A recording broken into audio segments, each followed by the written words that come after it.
You wanted the best. You've got the best podcast. The hottest podcast in the world. The Chris Voss Show, the preeminent podcast with guests so smart you may experience serious brain bleed. The CEOs, authors, thought leaders, visionaries, and motivators. Get ready. Strap yourself in. Keep your hands, arms, and legs inside the vehicle at all times, because you're about to go on a monster education roller coaster with your brain. Now, here's your host, Chris Voss. Hi, folks. Chris Voss here from the ChrisVossShow.com, the ChrisVossShow.com. Welcome to the show. We certainly appreciate you guys being here. Thanks for coming. And we have an amazing show to you today. When do we not have an amazing show? We always have amazing shows because we go out into the Google machine in the world, and it's online too, and we put in there amazing freaking guests. And we take the names that come up and we invite them on the show. And most of them say no, of course. But the people, some of the really coolest ones are like, I'm going to do the Chris Voss Show. It sounds like something to do. He's kind of funny. He's kind of ugly and fat, but we won't hold that against him. We're going to come on the show. We'll have some fun with him. I don't know. Like it's always the ramble, people. You never know where it's going to go. Today, we have an amazing guest on the show. And I'll tell you the secret. There's a hint here somewhere in this joke. Why does everyone love yoga teachers? Because they bend over backwards for you. That's awful. I'm fired. Anyway, guys, be sure to refer the show to your family, friends, and relatives. Go to goodreads.com/Chris Voss, LinkedIn.com/Chris Voss, the big LinkedIn group of 130,000 people, LinkedIn newsletter, all that sort of good stuff that we do. Today, we have an amazing guest, as always, aforementioned on the show. Kacey Kingry joins us on the show. She's the owner of Lotus Life Coaching, and as you may guess, she may be into some yoga, so we're going to get into that as well. She joins us on the show, and she's going to be talking to us about her life, her journey, and some of the things that she's experienced that may help improve your life as well. I think it will, because some of the concepts I'm familiar with, and plus she might bend over backwards during the show, or at least give us information that will be bending over backwards for that yoga joke. Kacey is dedicated to growth and authenticity. She's the spiritual, mental, and emotional transformation that she has created for herself, which is deeply rooted in physical movement. She believes that the body serves as a gateway to deeper places inside of us all. I should check into that. With her clients in both yoga classes and life coaching, she uses her deep knowledge of the body, mind, and emotions and nervous system. What about multiple personalities? We'll ask her on the show, because I have some. To unravel old patterns of behavior in order to break through old cycles and consciously create new ones. Maybe I can create some new personalities. Kacey is a sixth-generation Colorado native who recently traded the mountains for lake life. She now lives in Minnesota with her partner. One of her favorite things to do is ride their 1976 vintage Schwinn tandem bike with her man, when it's warm enough, of course, which I think is 1 month out of all the seasons in Minnesota. Welcome to the show, Kacey. How are you? I'm wonderful, Chris. Thank you so much. That was quite the introduction. I'm so happy to be here. Thank you. All right. Well, thanks for the show, folks. Everyone, we'll see you next time. No, I'm just kidding. I'm picturing that 1976 vintage Schwinn tandem bike, because I grew up in the 70s, actually. I had one of those bikes that had the banana. They call it the banana bike because it was like a banana a seat. Mm-hmm. And then you had like this roadster Harley sort of thing that went up really high, which I guess was a roll bar, but I don't know what purpose it really had, other than you look like a dragster in it. And that was my thing. But yeah, I remember driving those old vintage Schwinn bikes. So that's really cool. They're still around. Oh my gosh. Well, both my boyfriend and I were born in 1977. So it's it's a trifecta that we all kind of came into existence at the same time. And it's super, super duper fun. It brings us a lot of joy. There you go. Well, I drove those bikes and I was born in 68. So I got you there. Give us your .com so people can find you on the interwebs, please. Lifecoachingbylotus.com. There you go. And let's get a plug in too for your Patreon and your podcast as well. Thank you so much. So my Patreon community is just patreon.com/Kacey Kingry, KACEY KINGRY. And what you'll find there is tools for the journey that you'll actually use. And then I also have a mostly weekly podcast called Doom and Bloom, where we take the challenges in life that exist all around us and learn how to interface with them in a way that helps us to grow and bloom and ultimately thrive. There you go. Doom and Bloom. I love that. The first rendition of the Chris Voss Show was just going to be Doom and Doom. So, it's some depression issues back then. So I love this Doom and Bloom. So this is something you can listen every day. And, if you're feeling a little in the dumps or doomy, or you happen to read the news as you woke up out of bed, you can listen to this and get a pump up and feeling better. Totally. It's my belief that like everyone's going to get dirty in life. Like stuff's going to happen to all of us. Life is going to life all over us because that's just what life does. But I don't necessarily believe that everyone's going to use the dirt as fertilizer to really help them grow, and that's really what I do in my communities and my podcast with my clients is help them take that dirt to help them to really grow something. There you go. I like that concept. So life, did you say, if I heard you correctly, life does life all over us or something like that? Life will always life all over us. Damn, life just keeps lifing, right? It just keeps lifing. I have some lifing right now in my coffee. I mix it in. But no, I like your concept. There's the old thing that people talk about it, when life gives you lemonades, open a lemonade stand and sell that crap to other people. Isn't that the saying? I don't know. I forget. But like that. I like yours where you're turning into something that, blooms, Well, I mean, otherwise life is just a struggle, in my opinion, where you kind of get through things and you don't really learn from them. Nothing really changes. You just kind of find yourself fighting the same battles over and over. But I feel like when you can really understand, I feel like, we're like we start one place, but we don't finish in the same place that we started. And that requires our participation, really, and us being willing to look at our lives and examine ourselves and be willing to grow. And that's, not everyone has the courage for it, I guess I would say these days. But I think that that's where lasting change really comes from. There you go. And the beauty of what you do is you help work with people, coach them, and help them get through that process. You teach them how to grow stuff instead of being doomy. I try. And it's like it's a process. Almost if you thought of it like a greenhouse, like you were trying to really grow something. It's a process of like pulling out the weeds and out processing old limiting beliefs that we might have or old ways of being, or, I've a lot of work I do with my clients is around habitual emotions, just kind of sliding into these same emotions. And I feel like that's really what creates your life. So really doing things, examining yourself on a granular level can really help things change on the outside. So if you change on the inside, you change the outside. I think a lot of people are too busy trying to change the outside first. If I get the new car, if I get that new watch, if I get that new, I don't know, purse, you pick your thing on Amazon or in the fashion stores, I'll feel better about myself. And really, people need to go look in the mirror and go, what the hell is this? Totally.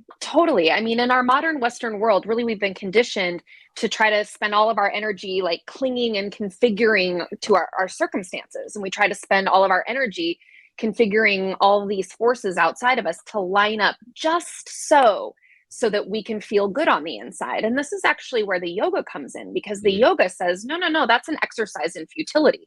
You're just going to exhaust yourself because these outer circumstances cannot be controlled in the way that you think. So instead, let's just surrender that. That's an exercise in futility. Set all of that down and instead draw your awareness inward, right? And for me, what I have found in my own transformation and in working with my clients is that, if you want something out there, it's all about what's happening inside of us is a microcosm of what's happening outside of us, and specifically our relationship between our thoughts and our feelings. And so I work with my clients very, very granularly to try to change the way they experience life inside of themselves on a granular level so that they can create the life that they want externally.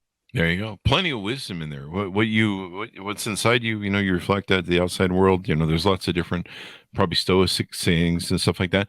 I'm curious, why did you, there's a great story, I think, on why you called your company Lotus Life Coaching. Why did you choose that term?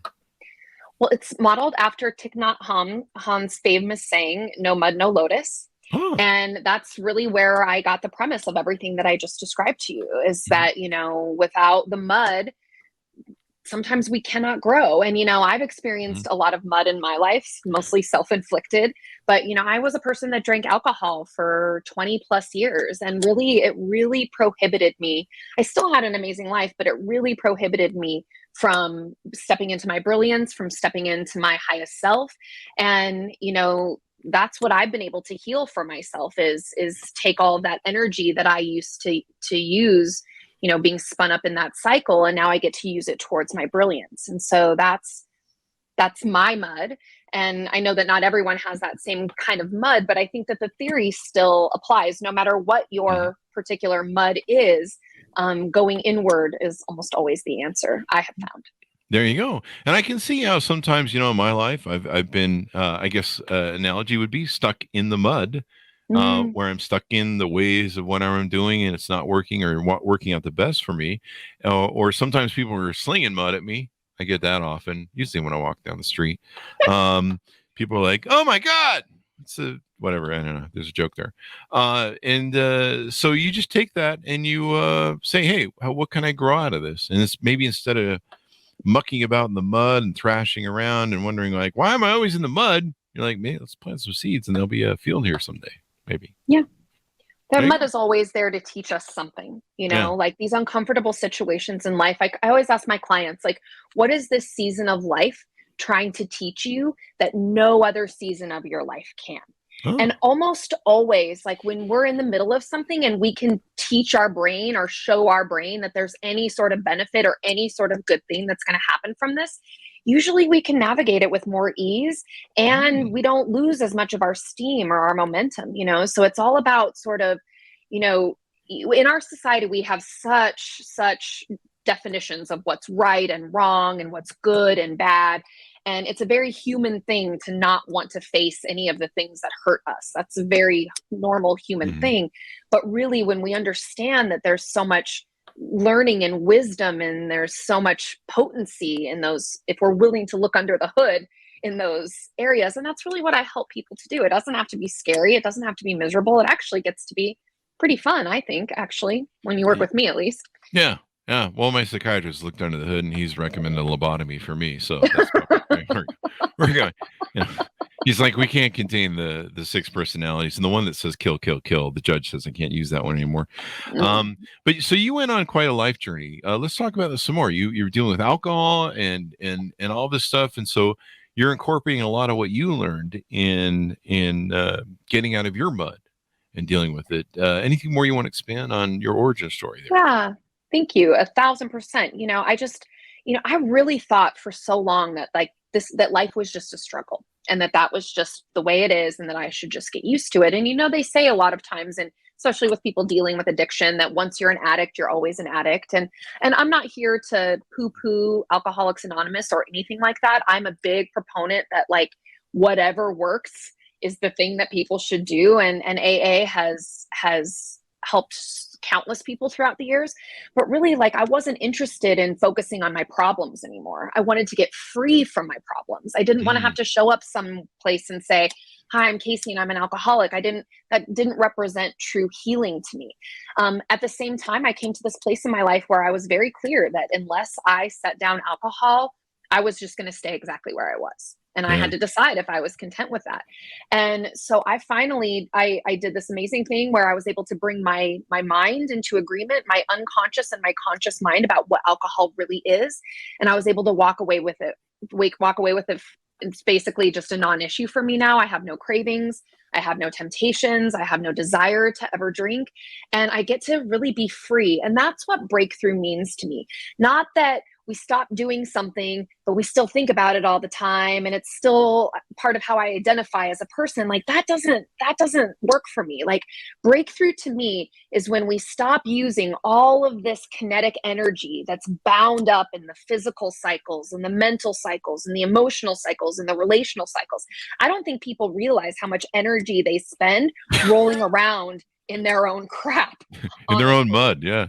Really. And so for me, it's taking all of that as kinetic energy, freeing it from this damaging cycle, and then teaching people how to use that newly found unbundled energy to carry them forward, to get excited, to build something that they're proud of. And almost like 99% of the time when that happens, they don't even want to drink because life is just so good.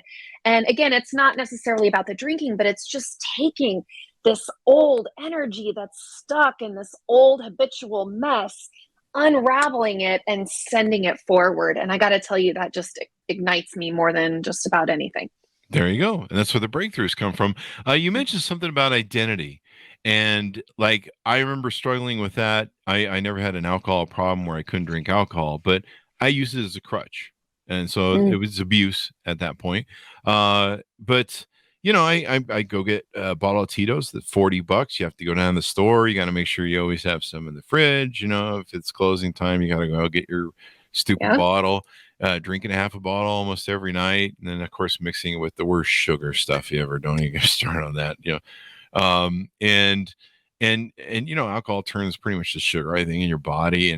And so drinking that for so long, I think a good 20 years, was really just abusing my body. And I look at how much, you know, at the end, your body just kind of goes, we're not doing this with you anymore. We're not having this relationship. But it's kind of your identity. Like, people always would be like, hey, Chris Voss, he's the party guy.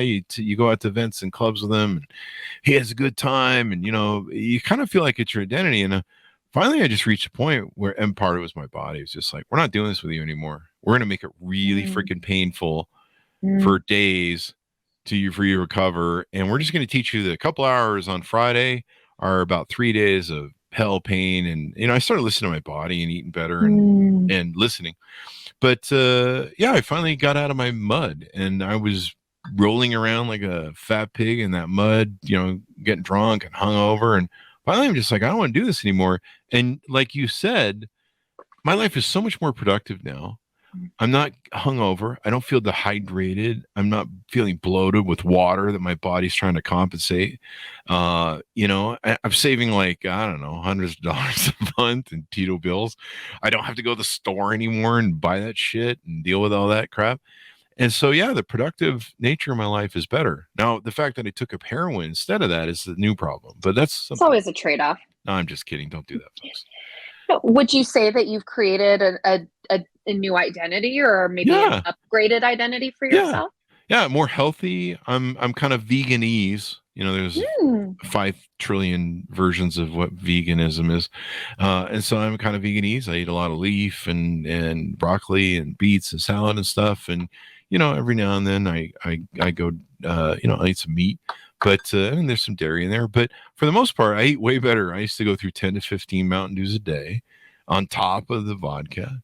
And so, you know, things are improving, you know. Good for you. It sounds like you've made some big upticks. That's really huge. I've tried to plant better in the mud, as you say it. Yeah.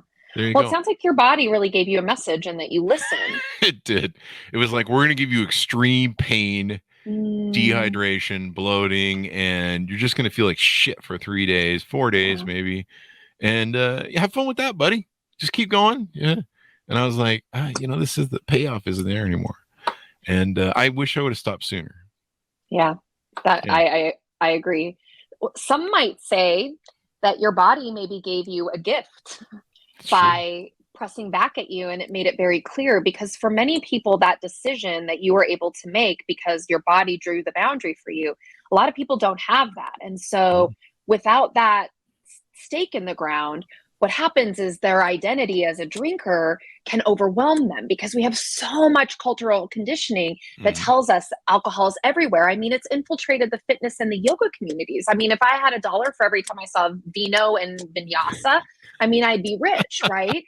So it literally, we live in a world that tells us that alcohol belongs everywhere.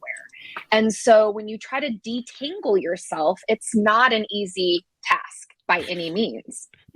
That reminded me, that thing you said about the vino thing. That reminded me one time I was in Vegas and I woke up from a hangover, and we've been partying like all night in Vegas. And we were in me and my buddy in his hotel room, and his kid was with us. And I got up and I started, and he was like, ready to go, time to party. And I made myself a Jack and Coke. And I got up and started doing push-ups on the floor. They go, "What are you doing?" I'm like, "I'm trying to get fired up for another day."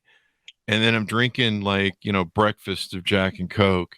And my friend is like, "Are you really doing what I think you're doing? Like you're doing push-ups and then you're drinking." It doesn't compute, does it? It's Vegas. Welcome to Vegas. Yeah. There you go. Don't do that, people. So what do you usually find you help clients most, or what do you find their needs are the most that people come to you that you help them overcome? I think a lot of people are tired. They're tired of facing the same problem in the same way for years and years and years. And so I have a lot of people that they're just ready. They're ready to try something new.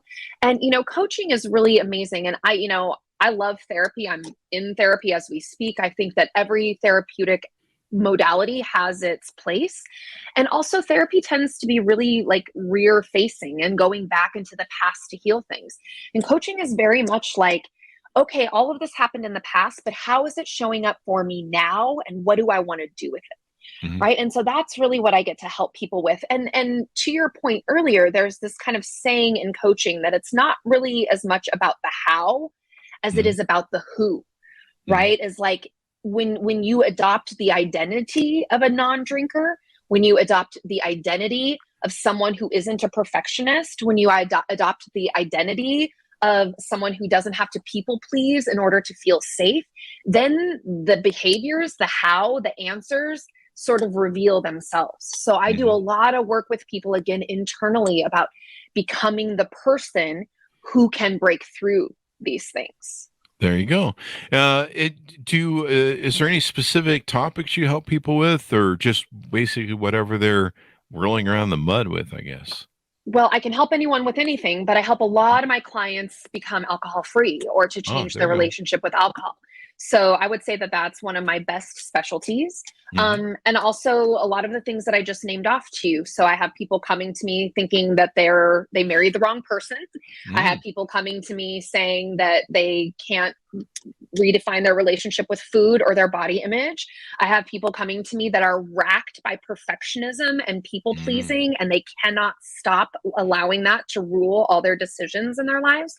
So, I mean, it can span a lot of different levels, but I really help people unwind these sort of chronic, in yoga, we call them samskaras, these chronic grooves inwardly that we find ourselves in. There you go. And so you help people probably through not only, there's a lot of stuff that goes into yoga, and like there's the chakra and different points and stuff. I used to go in for massages because I ran 3 companies at the same time, was losing my mind. And if I didn't have my weekly massage, my employees would hate me.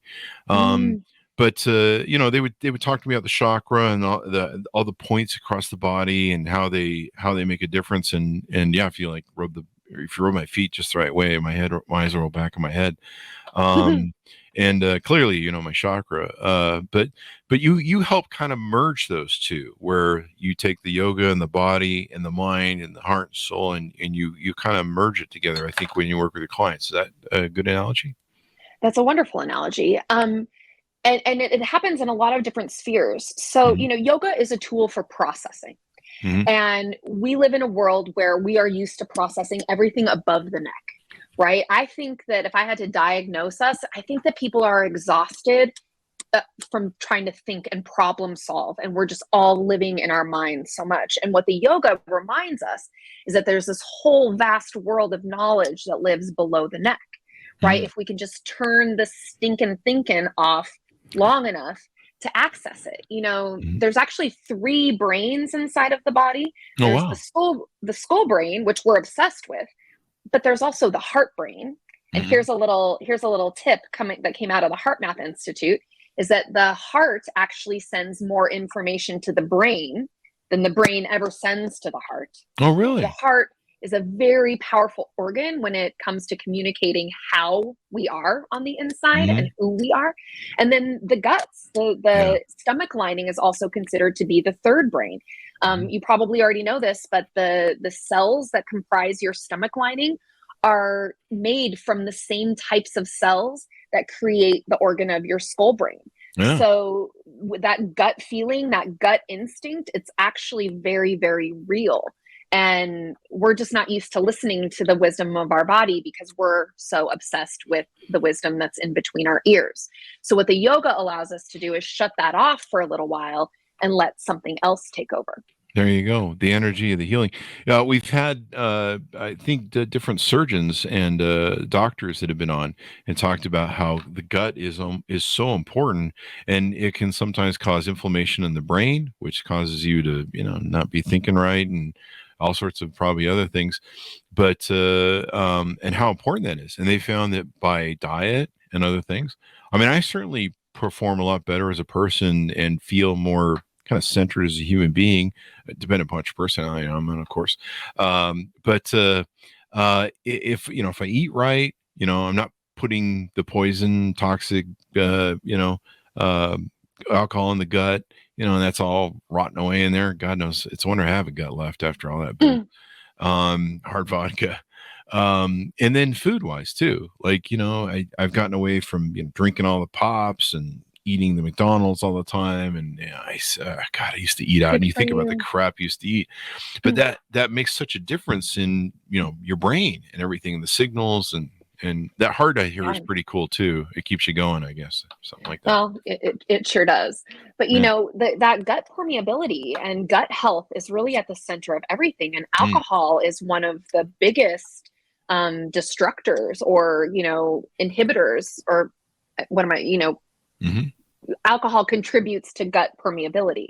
So, and that organ is very influential all over the rest of the body. So, yoga just gives us this ability to turn this organ off so that the rest can turn on. But I also merge things on the life coaching side of things, where I use modalities like hypnotherapy, neurolinguistic programming. I can use the yogic mudras or pranayama breath exercises, or I'll even prescribe kriyas, which are repetitive movements, to my clients that can help them flush through. But I also use what's called EFT or tapping with my my clients. And basically there are 9 tapping points, and to your earlier point, they correspond to the acupressure points. So basically I can teach my clients to tend to themselves by pressing on these points, not needing any needles. So really it's like coaching, yoga coaching, it all kind of interweaves. Can I keep going? Is that okay? Please do. This is intriguing. The yoga teaches this concept of koshas, that there are 5 koshas that live inside of us, almost like Russian dolls, and they're all different layers of our beingness, like our energy, our wisdom, our body, different sheaths of our existence. And so the way I see it is that when you have something that you want to heal or change, you have to sort of interface with it on the levels of all of those sheaths, on all the different dimensions of our being. So it's very important to see how addiction is showing up for you in all these layers, or how perfectionism is showing up for you on all these layers, so that you can out-program them in all these spheres, and then also do the work to embody the new pathway in all of these ways as well. And that's how I see embodiment and really tractioning this new way of being, is making sure that you can clear all the layers and then also inhabit all the layers with the new intention.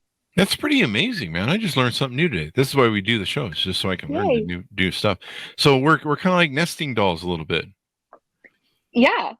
There you go. Well, can I get a few of these nesting dolls off me? I need to get down to that thin little nesting doll that's the 5th one down or whatever, or something. Well, they all are part of you. So we want all of them, but I think you're doing great. It sounds like you made a lot of real positive changes for yourself. I want to congratulate you for that. Thank you. It depends on which person it is. Some of the mothers still have issues, but yeah. But the frontal bottom, this one's doing great. This one's doing good as long as he stays on.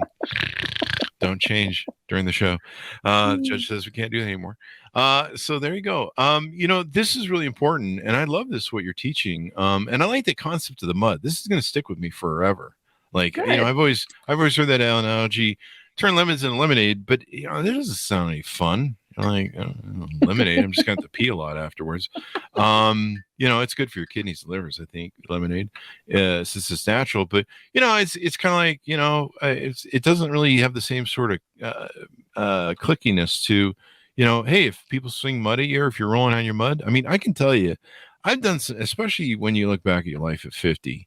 You can really see the trail of destruction and your pathways. And, when you're 20 or 25, you're like, I don't know, this feels fun right now. And, you're like, I don't know, everything seems to be cool.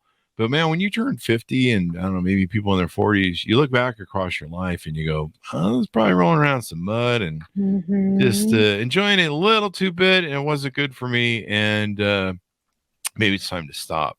But you're right. The identity of that, people do all sorts of things with identity, smoking, alcohol, you name a vice. Maybe podcasting is identity. I think it is. But it's not a vice. I love this. Anyway, I love the people who come on the show. They're wonderful. It's okay that's part of your identity. It's part of who you are. Yeah. That's a good as long thing. As it's healthy, right? And I'm not getting hungover from podcasts. Yeah. And I got to sleep for 3 days. I know that's a good podcast when I have to sleep for 3 days after a podcast. But no, I love this concept of the mud and making new growth and turning your mud pits into healthy fields of green and grass and oxygen. And I like the whole imagery of that. Thank you. Yeah. Have you seen a lotus flower lately, or a water lily? I probably have, but I'm really bad with flowers. Like, the only thing, anytime I've ever held the rose, I've always felt the thorns. That's a Billy Joel line. That's a good one. Lotus flower. Are they the ones that float on the water? They're really beautiful. They are. And they're very sacred. It's the state flower, or not the state flower, the country flower of India. And it's a very sacred omen to the Indian people. And really, the way that the lotus flower is structured is that it grows literally in the dankest, grossest, deepest, murkiest, dirtiest, sloppiest mud ever. That sounds like bathwater. Right. But it finds its way out, and then it moves through the water, and then it just is so radiant and vibrant on top. Wow. And I think it's a beautiful metaphor. Yeah. Sounds like my life.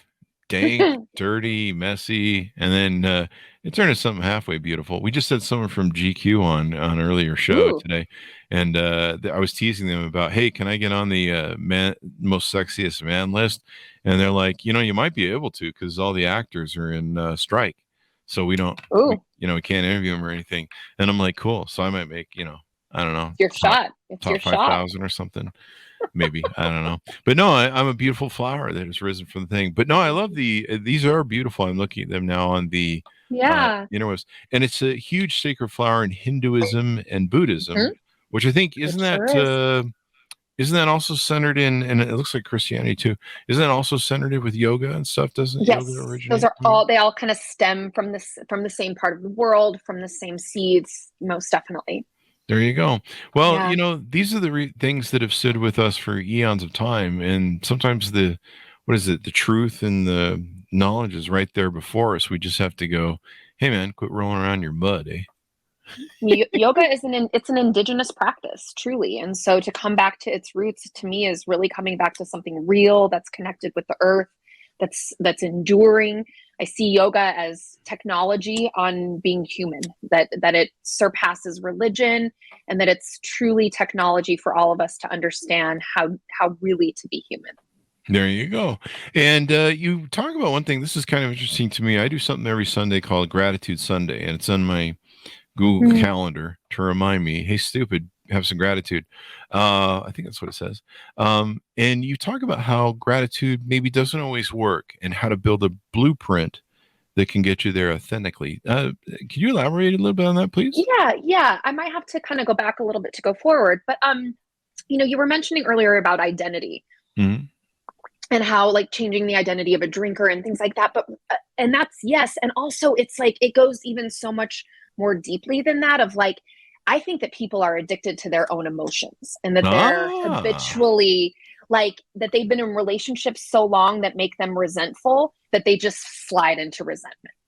that they've been disappointed about things so long that their bodies will just slide into disappointment and they don't even know it.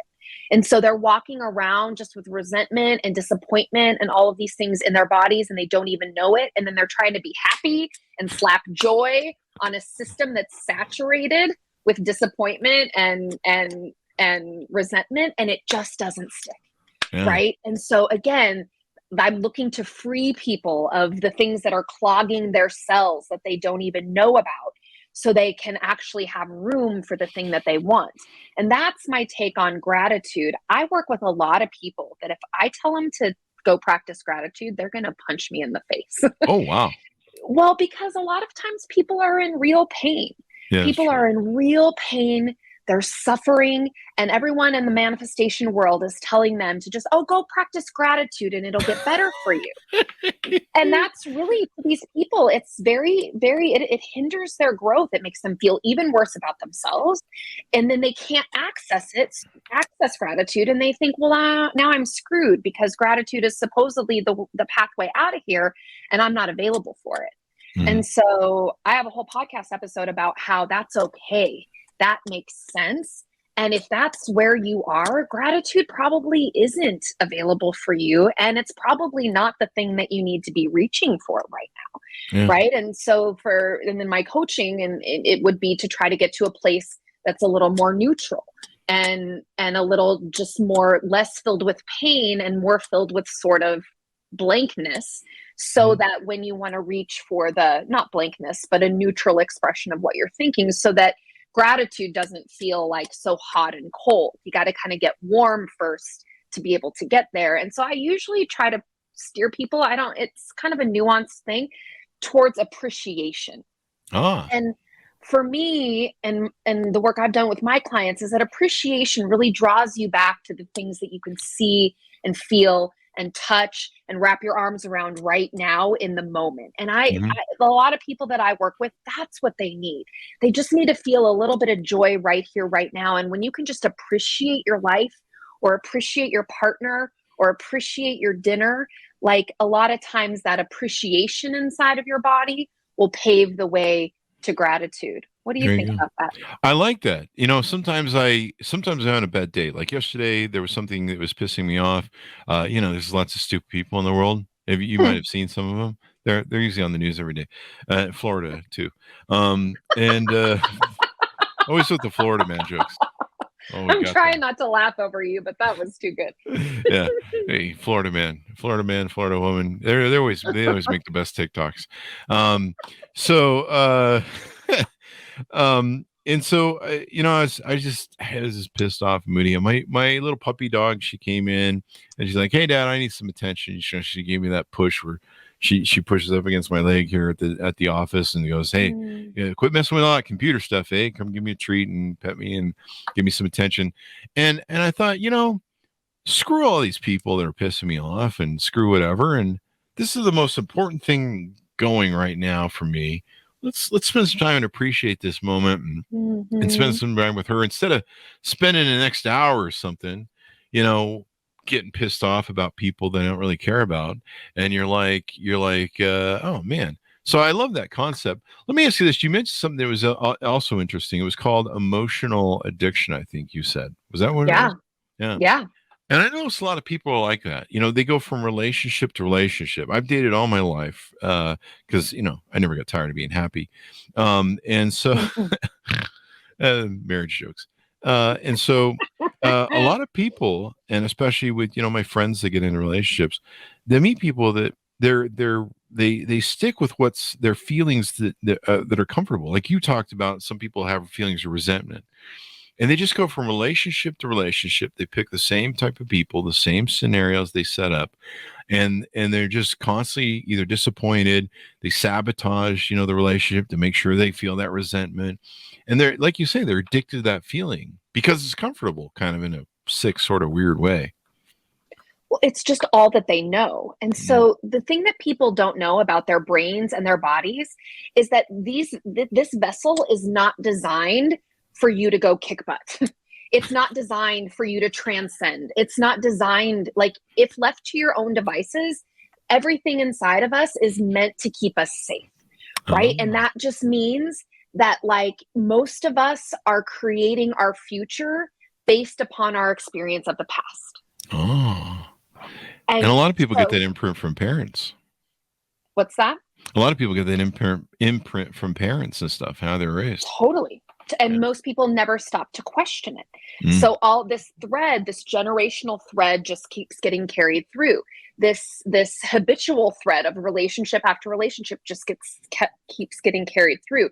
You know, the subconscious mind, every morning when you wake up, all it does is it just takes the last thought that you thought the night before, and it just keeps going, right? And unless we interrupt that, and that's why mindfulness practices, that's why morning routines are so hot, you know, and why they make sense is because however we can interrupt that cycle and say, okay, what are my intentions? This is where my life is heading, but I want it to head this way. So where are my opportunities in my calendar as I look at it today to be this person? As I look at my calendar, where am I going to get tripped up? How can I see that right now so that I can be ready for it, you know, so that I can hold my own intention? But we're not doing that. We just are in survival mode. People just wake up, feet hit the floor, and we're just carrying on the same narrative as yesterday, as 5 years ago, as 10 years ago. And that's why I have a job. There you go. You know, to use your analogy once again, it really makes sense because if you're just rolling around the mud, sure, you're in the mud, but it's kind of warm and comfortable after a while. You know, you've been there, and you're kind of like, hey, it's the same old mud. But I like your idea of looking to the future and giving forethought to like, hey, maybe there's a field over there. Maybe we should go over there instead of rolling around this mud, eh? And then we can run through the fields and be happy. And there's daisies and stuff over there, eh? You know, so I love that analogy and how that keeps coming back to the original premise we talked about on the show. Totally. It's very simple, but it's not always easy because it requires you to keep an eye on the prize while you're also letting go. Like there's reasons that people can't just snap their fingers and say, I was there and I'm here. There's reasons that people find it hard to say, okay, this is what I'm doing now. And so it's like you have to keep your eye on where you're headed, but there's also this deprogramming that has to occur. The weeding of the ecosystem, the releasing of old limiting beliefs, the releasing of the resentment and the disappointment inside of your mind and your body. You know, the subconscious is very, very interesting. The subconscious stores all of our memories, not chronologically, but in bundles according to how they made us feel. So each of us is running around with a bundle of resentment or disappointment or fear or love. I mean, they're good bundles too, but I share that because that's what getting triggered is, or that's what getting activated is something happens to you today that pulls on this historic bundle and brings up all these feelings that feel similar to what you're experiencing in the moment. So what I get to do with my clients is repackage and reprocess those bundles so that you're actually free to frolic in the field, right? That you're actually free to interpret your life in a new way going forward. And that takes some subconscious work. There you go. I love how you put that. That makes so much sense in why people get triggered and how they're dealing with everything. I can see how you help so many people with what you do and the work you do. What's the best way people that are interested in working with you and finding out more about you, how can they reach out to you and explore if you're the right fit for them and you can help them? Yeah, going to my website, lifecoachingbylotus.com. lifecoachingbylotus.com. And right there, you can book a free call with me and we can just get this process started and understanding like what weeds are presenting themselves in your life and understanding how to excavate them and create more of what you seek. There you go. I see like a YouTube commercial for you where like, are you tired of rolling around in the mud? And there's some, person rolling around. What? You too can get it's like an infomercial sort of setup. I love that. Thanks for the idea. Call now. That's brilliant. There you go. I think it would. I really love this analogy. Like I'm going to throw away the lemonade crap. That doesn't make any sense. Yeah. Like, besides, I mean, who would give away lemons? They're pretty damn expensive, but mud's free. So there you go. Give us a plug for your wonderful podcast and your Patreon as well. And now tell us a little bit about the Patreon and this is a community, correct? Yeah. So, life coaching is an investment. Usually I see my clients for 6 months.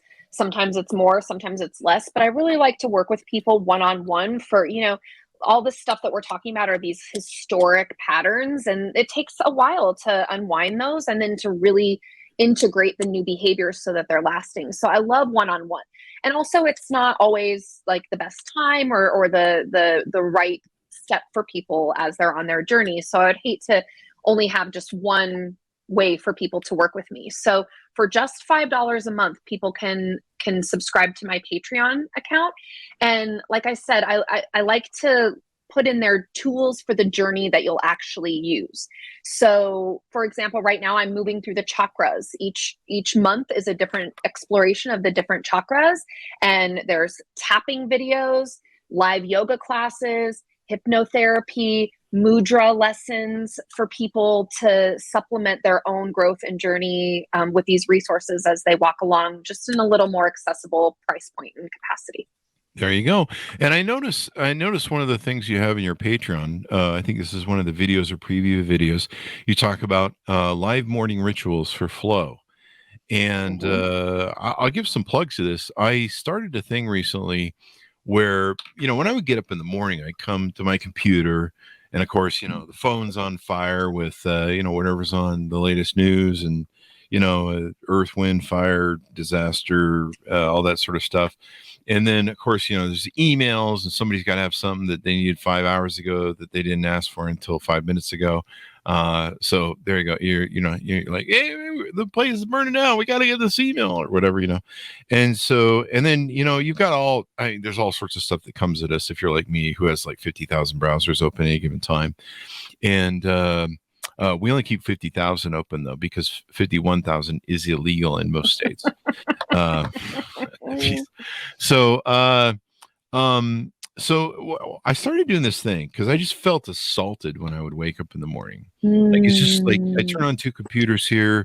I got my phone over here. It's just like all out assault on Chris Voss. And I'm just like, I don't know, what's a good analogy? Like, remember Star Wars when they're in the original Star Wars and they're in the Millennium Falcon, they're trying to shoot all the things, the TIE fighters are coming. That's kind of how that felt. You're like just being thrown. Yeah. And that's Fridays at my house. But so I was like, this is, I just feel like I'm just sucked into this hell.